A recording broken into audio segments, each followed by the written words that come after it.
Going on, Jerome's. So the largest domino for the Vikings this offseason is what the hell is going to happen with quarterback Jerome Ezekiel Cousins. Now, Kirk is going to be 36 in October, and he's coming off that Achilles, but let's be honest here, man. Even though the Vikings had that slow start, wasn't necessarily on Kirko, and he crescendoed playing two of his best games that I've ever seen him in a purple uniform against the Packers and Lambeau, as well as, of course, that Monday night win against the Niners. No big deal. No big deal, man. But, I mean, Kirk was putting up numbers. He firmly would have been in the MVP conversation if he had been allowed to play out the full season, but it is what it is.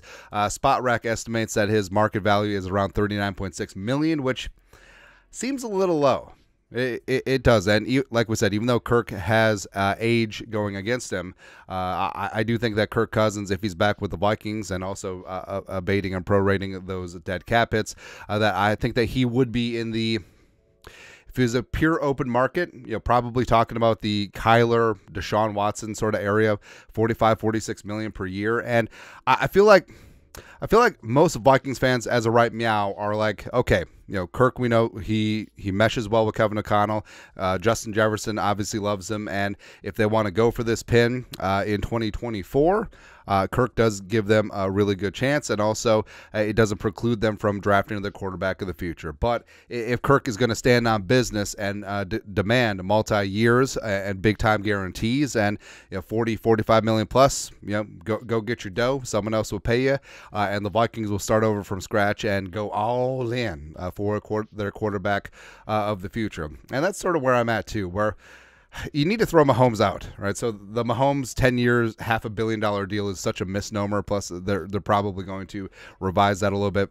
But I mean, is Kirk worth the the $50 million plus? Like Burrow, Herbert, Lamar Jackson, Jalen Hurts. Oh, some of these contracts look bad. Of course, like Russell Wilson too.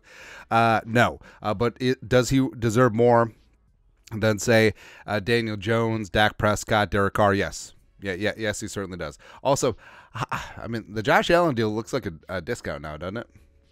Yeah, anyways, doesn't matter. But Kirk Cousins had talked about hometown discount during the Vikings' final media availability as they're cleaning out their lockers. The whole, I do think it's important to be aware of in terms of structure and hometown discount. I think God has blessed me financially beyond my wildest dreams. All right, so that's where Kirk Cousins is currently at, and again, he harped on structure. Structure is probably more important than money. So I think it's more about multi-years and guaranteed money spread out over 2-3 seasons. I think that's what's more important about now. Where, I mean, would Kirk take $35 million guaranteed per season if it's 3 years versus 1 year, $45 million fully guaranteed?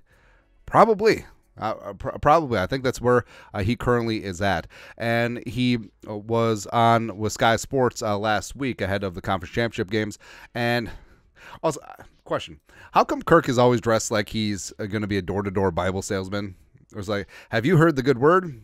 Bird is the word, please. Like, he always looks like he always looks like a youth pastor. I don't know. But Kirk Cousins was on with Sky Sports, and they asked him directly how he is approaching his upcoming free agency, as his contract with the Vikings is due to void. This is what he said. Some telling things in here. Many people have asked, including friends and family, are surprised to learn that the contract conversations don't really begin until March. Now, that's the first big thing, where he says contract conversations don't really begin until March. Now, he and his agent, Mike McCarthy, financial gangster, respect the game, they could extend with the Vikings at any time. Like, they could announce the Kirk Cousins contract extension today.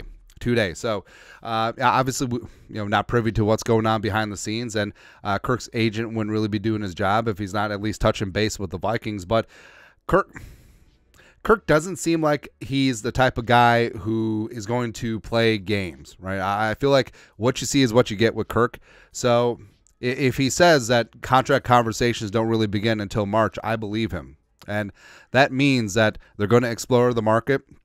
see what is out there. And the Vikings, contract discussions are on the back burner of them, because I truly believe that if Kirk and his agent were currently talking to the Vikings and were engaged in serious negotiations, I think that he would have talked about that. I think that he would have brought that up. He continues, so I would love to know where I'm going. I would love to get those conversations. Now I'm just sitting at home watching the playoffs.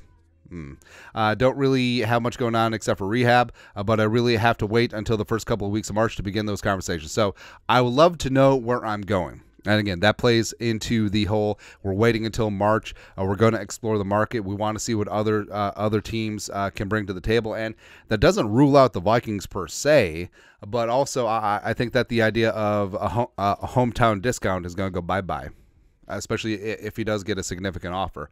He continues, so that's what we're doing. We're just waiting it out, and time will tell as those final head coaching vacancies fill and teams decide on how they want to draft. So this is before musical chairs was closed, and of course, I feel like Cousins was holding out to see where Belichick went, if he went anywhere. And Atlanta, I think if Belichick went to the Falcons, it would have been a very high chance that that Kirk Cousins would have signed with Atlanta, given Falcons cap space, as well as given the fact that they have all those weapons, right? Or the outside chance that Belichick landed in Washington, and Kirk is going home to the place where he belongs, even though they have the number 2 overall pick. Who knows, man? But again, also, this is from. I didn't have a date, but this one, Belichick was still in play for potentially the Falcons job. He continually mentions in his interviews he'll have to see how March plays out. And again, I don't think that Kirk is the type that plays games. I don't think that this is a negotiating play. I think that he is literally just like, well, let's see what the other teams are going to be offering, and let's play the game just like it's 2018, and we'll have the Jets and the Vikings jockey against each other and bid against each other and bid things up, and we'll see what happens. He continued, how they want to handle free agency, we'll start to figure out, including my own team, the Vikings. And if you listen to the interview, he just kind of threw that in at the end. It's like, oh, no, my team, the Vikings. We'll learn where I'm going to end up. And again, I feel like that sentence says a lot. We'll learn where I'm going to end up. So you haven't seen the interview yet with Kirk where you're just like, I want to be with the Vikings, even though, yeah, he has said before, it's like, I want to end my career in Minnesota. But I mean, things change. And the fact that, Kirk said that in season when emotions were high. She actually talked to me, man. But now that we're approaching free agency, like, this is business speak, right? And like we said, Kirk doesn't really put on air, so I think this is absolutely legit. Like, they want to see what's going to happen out there in the market, and they're waiting until March. Now, that doesn't preclude the Vikings from re-signing Kirk, but, I mean, there's going to be options out there. I think New England is the dark horse, man. I really do. Get Gerard Mayo off to a good start. They have the cap space. They have the number 3 overall pick. Now, if they're not enamored with any of the remaining quarterbacks, maybe could they just go Marvin Harrison Jr.?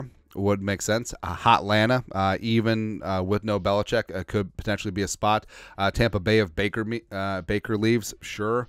And then there's some other notable spots as well. Or it could just come back that, hey, the Vikings and Kirk are better together, and maybe these other teams, which again, it's one of the deepest quarterback classes in NFL history, or maybe they go a different direction of free agency. Maybe they take advantage of Russell Wilson playing on the league minimum this year. Maybe they take advantage of a guy like Gardner Minshew and Baker Mayfield out there as free agents. It's possible, certainly possible. So I do believe when Kirk says that he and his agent are going to explore things and really wait until March, not really engage with the Vikings in terms of potentially getting a deal done these next 5 weeks before open free agency starts. Even though, like we said, they could sign a new contract any time. It doesn't matter. But it could be a spot where the market is the market, and they're like, hey, Kirk, we know that you're looking for $45 million guaranteed for multiple years, but the market's not going to bear that out. And maybe the Vikings are going to be the only team that's going to be dancing with Kirk, and maybe that's where the hometown discount comes in. Like, maybe he doesn't have the leverage, and maybe he does settle for say a 2-year $60 million deal with 30 of it guaranteed, all in the first season. And again, that I think it would set up the Vikings to run it back with Kirk, still draft a quarterback at the back end of the first round or the second round, have him sit for a year and evaluate and see if Kirk Cousins is going to be the guy in 2 years. All right, so I think that's where we're at right now. But I mean, the comments are telling, and Kirk probably is going to be hitting the open market. Kirk probably is going to be getting offers from other teams, and we'll see if they want to back things up. But like we said, 36 coming off Achilles. I don't know, man. I don't know. But also, never say never, because some of these quarterback contracts are just stupid, just straight up dumb, man. But your thoughts are thoughts. Kirko talks about free agency. We're in his Sunday best. Also, is that like a den? Like, den made of rich mahogany. I have many leather-bound books. Anyways, let us know your thoughts and our thoughts in the comment section below. Subscribe for daily Vikings takes. Want to support the work? Put a little something in the Venmo. But next time, Skull, production value.